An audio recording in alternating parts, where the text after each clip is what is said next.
Hello friends, welcome to path of study 2.0। UP triple S C PET के general awareness के topic Indian parliament को इस video में हम कवर करने वाले हैं। पेट सिलेबस के अदर टॉपिक की वीडियो डिस्क्रिप्शन बॉक्स में लिंक दिया गया है, आप वहां से देख सकते हैं। तो आइए स्टार्ट करते हैं वीडियो।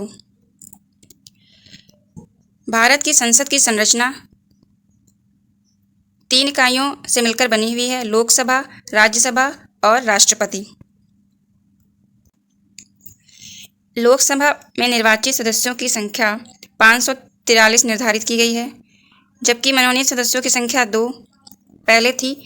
पहले निर्वाचित होते थे, लेकिन अभी इसे एबॉलिश कर दिया गया है। राज्यसभा में निर्वाचित सदस्यों की संख्या 233 अधिकतम है और यहाँ पे मनोनीत सदस्यों की संख्या 12 है। संसदीय स्वरूप की व्यवस्था का उपबंध कौन सा अनुच्छेद करते हैं? तो कौन कौन से अनुच्छेद करते हैं? अनुच्छेद 74 और अनुच्छेद 75। भारत की संघीय व्यवस्थापिका को किस नाम से जाना जाता है?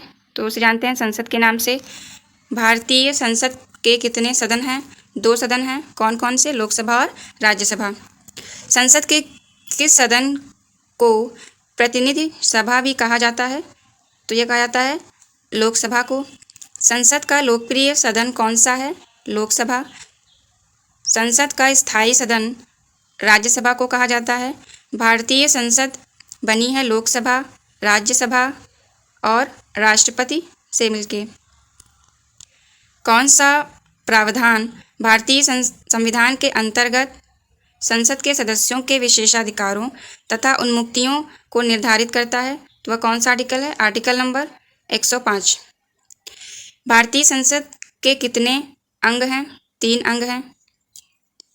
भारतीय संविधान के किस अनुच्छेद में कहा गया है कि संघ के लिए एक संसद होगी जो राष्ट्रपति और 2 सदनों से मिलकर बनेगी? Article number 79। संसद का निम्न सदन और उच्च सदन क्रमशः कौन कौन से हैं? तो निम्न सदन बोला जाता है लोकसभा को और उच्च सदन बोला जाता है राज्यसभा को। संसद को भंग करने के लिए कौन सक्षम है? तो सक्षम कौन है? राष्ट्रपति। सदन के 2 सत्रों के बीच 6 मास का अंतर नहीं होगा, यह किस अनुच्छेद में वर्णित है? आर्टिकल नंबर 85 के क्लॉज 1A में। भारतीय संसद के दोनों सदनों की संयुक्त बैठक किस संबंध में होती है? यह होती है साधारण विधेयक में। साधारण विधेयक से संबंधित गतिरोध को दूर करने के लिए संसद के दोनों सदनों की संयुक्त बैठक कौन बुलाता है? तो बुलाते हैं राष्ट्रपति। संसद की कार्यवाही सूची में प्रथम विषय प्रश्नकाल का होता है। संसद के दोनों सदनों के साथ साथ बैठने पर क्या होता है? तो जब संसद की दोनों सदनें साथ बैठती हैं तो एक बिल जिस पर दोनों सदन सहमत ना हो उस पर विचार करना और उसे पास करना, यह आर्टिकल नंबर 108 में है। मतलब संसद की संयुक्त बैठक का प्रावधान आर्टिकल नंबर 108 में दिया गया है। जब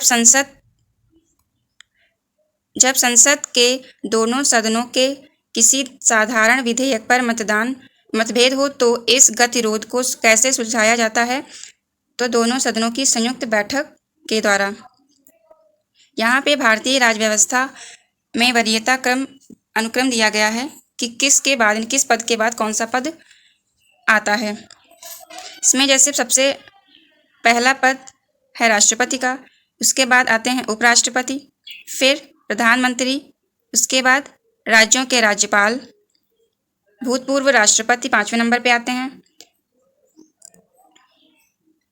इसके बाद इसमें उपराष्ट्रपति, उप प्रधानमंत्री भी रहते हैं। 6ठे नंबर पर भारत का मुख्य न्यायाधीश व लोकसभा अध्यक्ष रहते हैं। 7वें नंबर पे संघ के कैबिनेट मंत्री, राज्य के मुख्यमंत्री, उपाध्यक्ष, नीति आयोग, पूर्व प्रधानमंत्री, राज्यसभा तथा लोकसभा के विपक्ष के नेता 7वें नंबर में ही आएंगे।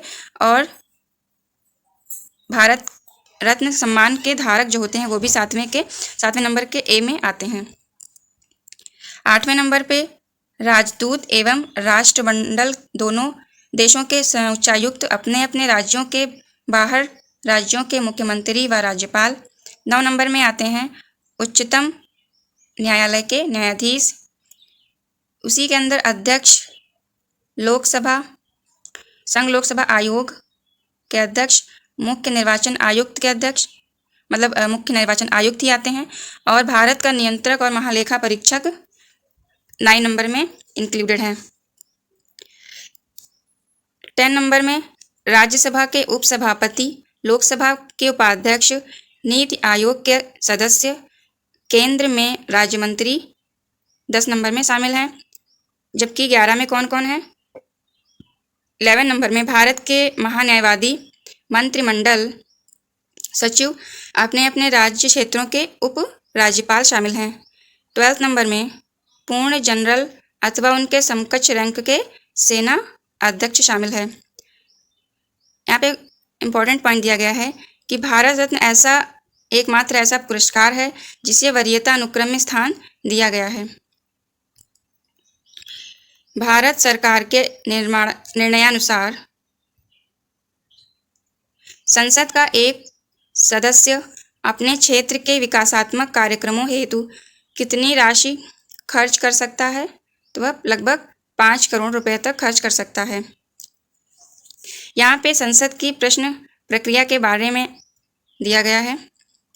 संसद की कार्यवाही दिन में 11 बजे से प्रारंभ होती है और जो प्रश्नकाल है वह संसद की कार्यवाही में एक समय निर्धारित किया जाता है जब सदस्यों द्वारा संबंधित मंत्रियों के प्रश्न पूछे जाते हैं। दोनों सदनों की प्रत्येक बैठक के पहले घंटे के समय 11 बजे से 12 बजे तक प्रश्नकाल होता है।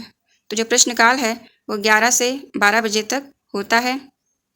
सामान्यतः प्रश्न मंत्रियों अर्थात सरकारी सदस्यों से पूछे जाते हैं, परंतु आवश्यकता पड़ने पर गैर सरकारी सदस्यों से भी पूछे जा सकते हैं। इसके बाद शून्यकाल होता है जो कि 12 बजे से लेके 1 बजे तक के बीच में चलता है।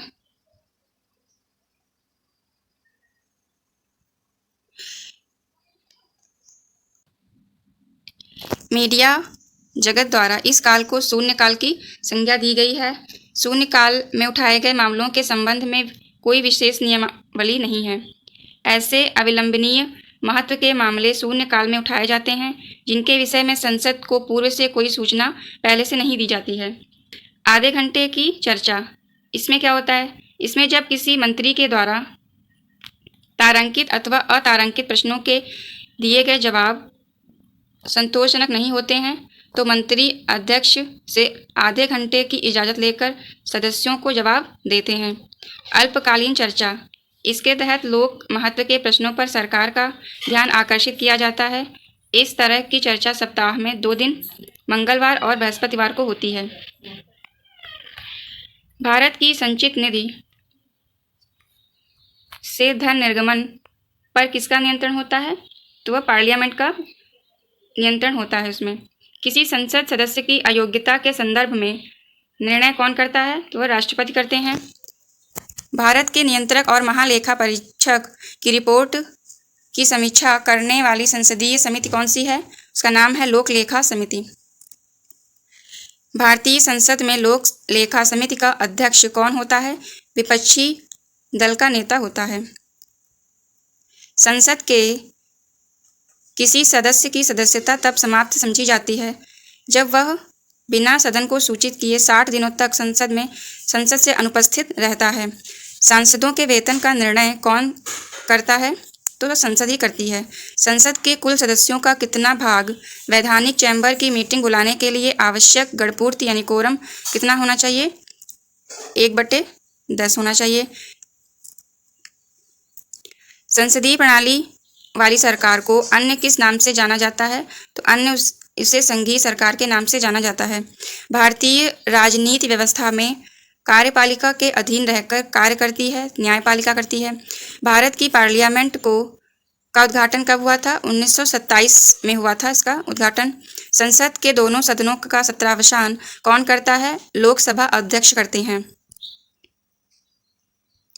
यहाँ पे क्वेश्चन दिया गया है, अंतर्राष्ट्रीय संधियों को भारत के किसी भाग अथवा संपूर्ण भारत में लागू करने के लिए संसद कोई भी कानून बना सकती है। तो संसद, इसमें से कौन सा आंसर होगा? पहला ऑप्शन दिया गया है सभी राज्यों की सहमति से, दूसरा है बहुसंख्यक राज्यों की सहमति से, संबंधित राज्यों की सहमति से, या बिना किसी राज्य की सहमति से। इसका आंसर क्या होगा?